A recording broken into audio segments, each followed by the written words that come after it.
Hey, what's up? Sure, I have some free time. Something wrong? Oh, awesome! Yeah, of course I can. Any particular story you were thinking of? Whew. Oh boy, the Titanomachy? That's a big subject. No pun intended. So, where are we starting from? I mean, how much do you know? Is this like a fill in the fine details? I know the main story? Or are you like walking in totally blind? Totally blind then. Okay. A tall order. I mean, okay. I can explain it, but it's going to take a lot of context. You know how I like to skip to the interesting bits, ignore all the prologue? Yeah, we can't do that here. I'll have to start from the very beginning. You sure you're up for that? All right then. Take a seat. This'll take a while. Okay. First, there was nothing. Then, there was Calvin. Wait, chaos! There was chaos. Well, the two might be kind of the same. No, I'm not sorry. I will make all the Calvin and Hobbes references I damn well want. Thank you very much. Anyway, there was nothing, and then there was chaos. Or, well, maybe the nothing was chaos? Just an endless sea of formlessness, the only true word for it, nothingness, because there wasn't anything for it to be everything. This is the kind of concept that doesn't really describe well, and there have been enough different translations that it could mean a lot of different things. I think I have to go with the chaos was the only thing there was version, though. It seems to fit a little better than just appearing from the void. Regardless, at some point there was chaos, which didn't mean what we think of it as. There were no falling pianos, things on fire, or random emus running around, just formlessness, a lack of order. And after a long time, this lack of order became sentient. How? Why? Don't know, but it kind of makes sense if you think about it. All right. Your eyes are starting to glaze over. I won't get into the philosophy of sentience tonight. Chaos became a thinking being, and it was happy for a time, chilling there, the only thing in the universe. Happy for so long, the entire history of the world is an eye blink next to it. But, as before, things couldn't stay the same forever. Chaos eventually got lonely. And yeah, I know, I'm aware. I have no clue how something that had only ever been the only thing in the universe even conceptualized the idea of another being, much less came to the conclusion that it wanted companionship. I guess the physical embodiment of a lack of rules doesn't really have to care about things like logic and inconceivability, though. The word really doesn't mean what we think it means. Shush, you. Okay, so chaos got lonely, so it decided to create a companion from its own substance. How this created something that wasn't just more chaos, the world will never know. Jeez, I've been saying that a lot lately. I guess this is the kind of subject that defies easy description. Humans aren't really meant to comprehend primordial forces like that. It'll break your brain if you think about it too long. Regardless, new companion, Gaia, the Earth. Chaos created her. All the mountains and forests and jungles and deserts and assorted other Minecraft biomes, and the whole thing became sentient. Yes, it did. Of course it did. Was that even a question at this point? Gaia came to life, and for another long time, the two were happy together.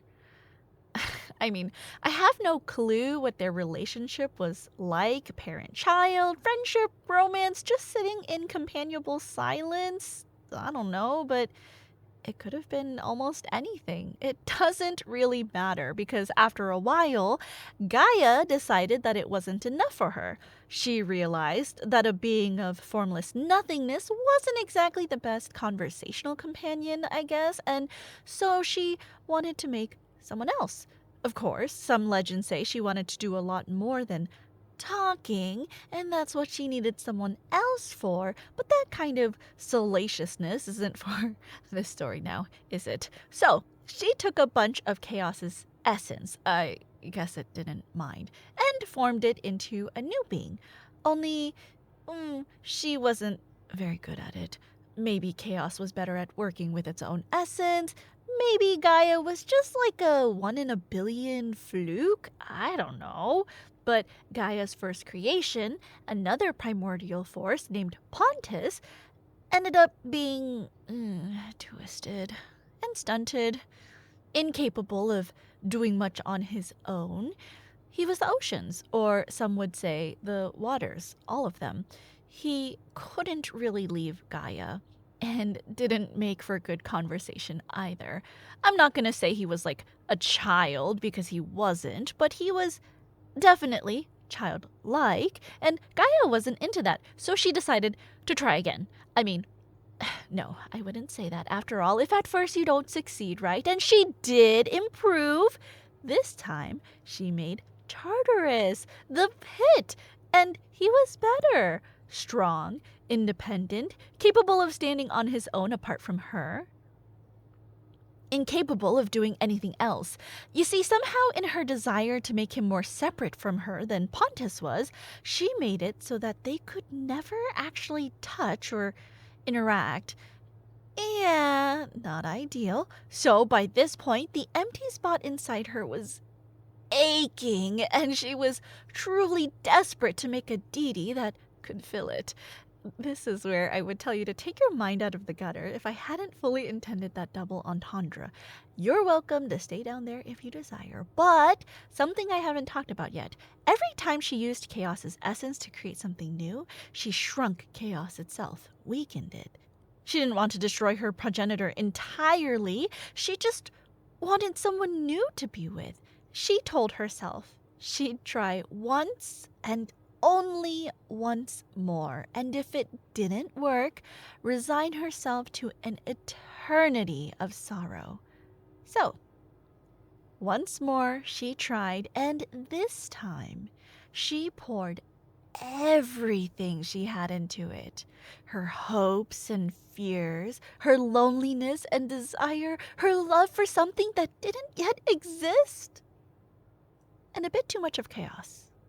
She used so much of the primordial essence of the universe that it forced Chaos away, deep into hibernation, not quite dead, but unable to perform even the limited interactions it had before. For all intents and purposes, gone. And Gaia would have been sad, except the being she created was perfect.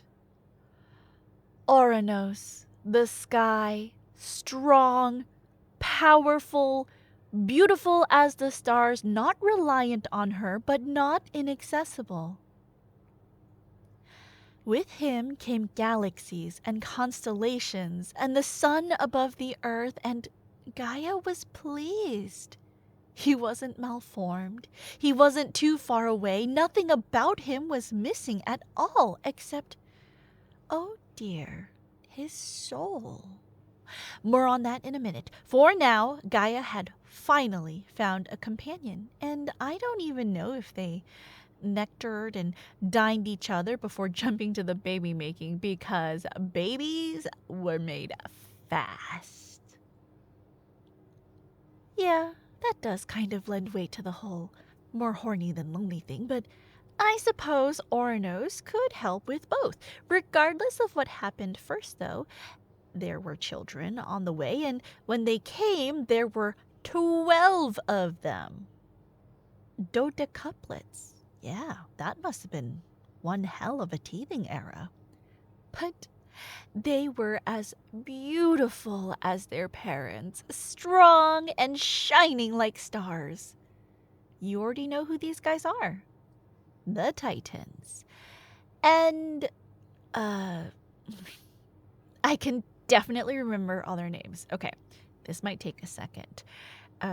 Kronos, Oceanus, Hyperion, Iapetus, Krios, Koios, Nemesine, Tethys, Themis, Rhea, obviously. 2 more. No, don't Google them. I can get it.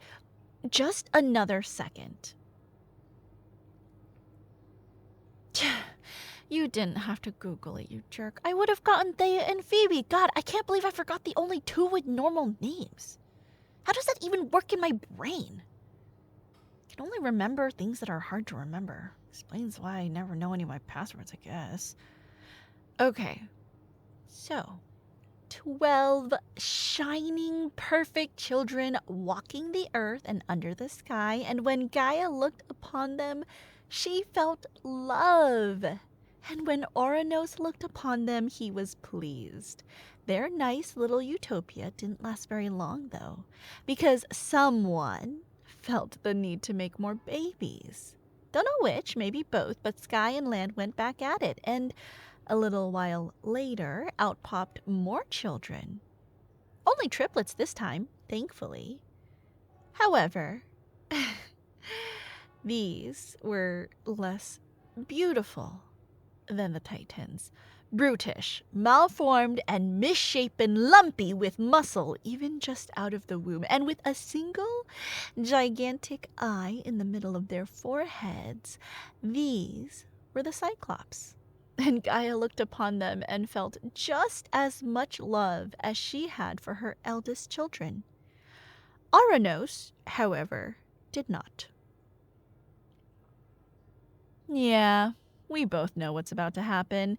He decided that these 3 were monsters, an insult to him and his divinity, and he would not stomach them walking under his all-seeing gaze. He took the newborn triplets from their mother and cast them far away into Tartarus, where he would never have to look at them again, and where Gaia could not reach to bring them home.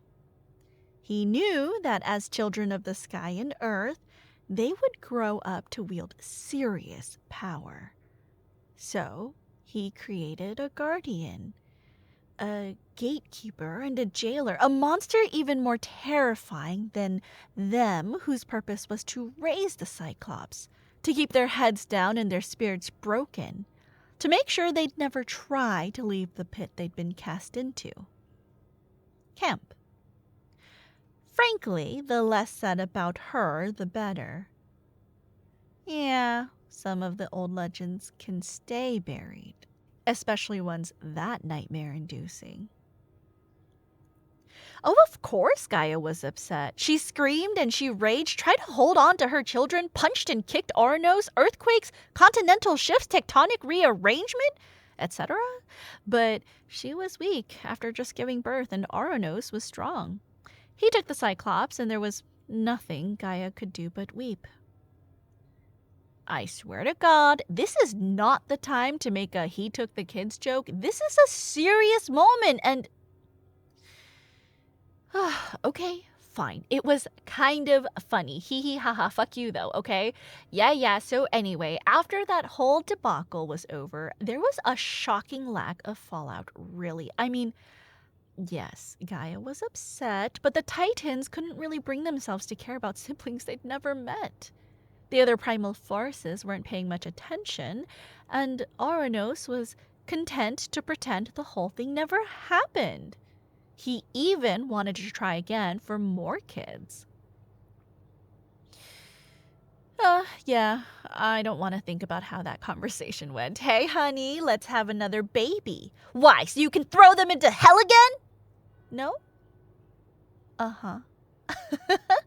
But I guess he figured out how to be charming again, offering back rubs and putting on the mood music. Or maybe she just decided that this time wouldn't go as wrong as previously, that there's no way he'd throw away 2 sets of children, because she eventually agreed. Soon enough, more babies were on the way. When they came, the earth shook. 3 giants. Yep, more triplets. There seems to be a theme. Each the size of a mountain with 50 faces and 100 arms. They were called the Hecatonchires. But since that word is completely unpronounceable and I can't say it more than once, we'll just go with 100-handed ones. 3 guesses as to what Ouranos thought of them. Into the pit they went. So now, Gaia was completely disillusioned. Ouranos was still beautiful, but all she could see was the horror of the unending void where his soul should have been. Wait, that actually kind of makes sense. It wasn't supposed to. I was just gonna joke about how the darkness of space goes on like forever, but actually that's a valid metaphor for a soul. Dude, am I like secretly a good writer? Okay, yeah, only on accident. That makes sense. Okay, anyways, Gaia pissed, peeved, ticked off, upset, irate, fuming, miffed. Okay, I have so many. We ain't even gotten to splenetic yet. Okay, just hold for a second. Fine, Killjoy. Gaia mad, big mad. But she couldn't do anything about it because even if she hadn't been tired from the effort of giving birth to the 100-handed ones, Ouranos was strong. Like, much stronger than her. She did come first, yeah, but that wasn't the most important thing here. Okay, so Ouranos was made out of more chaos essence than she was. In trying to make him perfect, she made him powerful. Maybe thinking that the two were the same, I don't know, but she knew she couldn't win that fight, not on her own. Well, who else could she possibly enlist to kill the sky? Let's think. Ouranos himself? Unlikely. Chaos? No, too asleep. Pontus? No, too useless. Tartarus? No, too untouchable. Her Cyclops and 100-handed ones? Well, maybe if they were a little nearer. Wait! Idea. Okay, yeah. Thank you for stealing my thunder. I wanted to say that. No, it's fine. It's not like I'm the one telling the story or anything. Well, I don't want to say it now. The fun's gone out of it. Fine. She went to her first children, the Titans, for help. None of them individually had the power the primal deities packed, but each one was still a serious threat, and there were like 12 of them. She figured all of them together could handle Ouranos. To even the odds even more, though, she came to them bearing a gift, something that had never been created before, never even conceived. A gift made out of all of her rage and grief and love turned to burning hatred, made out of adamant and iron and blood. A sickle. A weapon. No. This is a thing. Before this, no one had ever even considered killing each other. There had been squabbles and roughhousing between the Titans, of course, but no serious anger. Even if there had been, no one would have considered using an outside implement as a power amplifier. Fights were won on your own strength and divine might. Ouranos would never see it coming because he hadn't even thought about the possibility. I guess Gaia was able to come up with it through sheer rage. My life would have been better if this person didn't exist. I should make him not exist. And then she got to turn him into tiny pieces via sharp implements from there. And once she'd figured that out, all that was left was to convince the Titans to kill him. Well, he was their father after all. He'd always been good to them. And besides, he was scary. None of them wanted to mess with that. Oceanus was the first to dip out. He didn't want any kind of smoke. He just wanted to keep chilling in the waters with his brother, cousin, uncle. Yeah, let's call him Uncle Pontus. After Oceanus, all the girls were out at once. They conferred amongst themselves and decided that they were all pacifists. Not a term that means very much before the first real act of violence, but they were staying out of it nonetheless. 4 of the remaining 5 were kind of like looking at each other nervously. None of them wanted to let their mom down, but well, were they really cut out for this? And what would happen if they weren't? What would happen even if they were? How would things work afterward? None of them wanted to say it, but they were all thinking, I can't do this, one or the other should, as hard as they could. I can't really blame them for that. I mean, patricide isn't really something you just do on a casual Tuesday. They were all freaking out about it a bit. One of them, though, wasn't freaking out at all. The youngest, the one who'd always been a little crooked, who'd seen the world a little differently, the one who saw the sickle and finally understood what power meant. And understood he wanted all of it. Yeah, you know who I'm talking about. Kronos, history's first killer, according to the Greeks. Kronos took the sickle, his eyes glowing and his smile crooked. He already had a plan. Yeah, Gaia probably should have seen the bad signs here, but she loved her children, and she was blinded by rage. She told Kronos that if he killed Ouranos and freed his brothers from Tartarus, he could be the king and rule over all living beings. Well, the legends aren't super clear there. It's distinctly possible that Ouranos was the king before all of this. Yeah, but there's another interpretation. Rulers and the ruled came into being as a concept with the first weapon, like they were tied together. Gaia and Kronos both realized instinctively that as long as there was such a thing as power, someone would have the most power, and everyone else would have to do what he said or else. This way of understanding the world would have consequences later. Maybe it's a little less frightening to view power as distinct from the ability to kill. Maybe it's not as real, though. I don't really know whether there was like a throne before there was a way to remove the one sitting on it, a crown before there was a way to remove the wearer's head, but regardless, there were both afterward. And Kronos planned to be the one with both. Yeah, you're right. He was going to keep the sickle too. That might not have meant as much, since once the first implement of death was envisioned, it could be copied fairly easily, but our Titan of Time wasn't going to give up anything he didn't have to. Oh, yeah. Didn't I mention that? Kronos was the Lord of Time. That's where we get chronological order. Kronos is still ordering people around. Let's not go down that path of thought, okay? Just back to our casual description of violent patricide. It's less unsettling. Yeah, so Kronos had the plan. All he needed was his brother's assistance. The remaining 4 were still scared, but none of them wanted to look like pussies after their youngest brother was willing to do the deed, so they all agreed to kill the sky. Okay, that's a good question. Yes, the sky is still up there, but that doesn't... Actually, no. You know what? No, I'll explain it when we get there. Patience, Grasshopper. You'll understand it. I promise it's simpler than philosophy. All right? It has to be. Otherwise, I wouldn't understand it either. Am I allowed to continue now?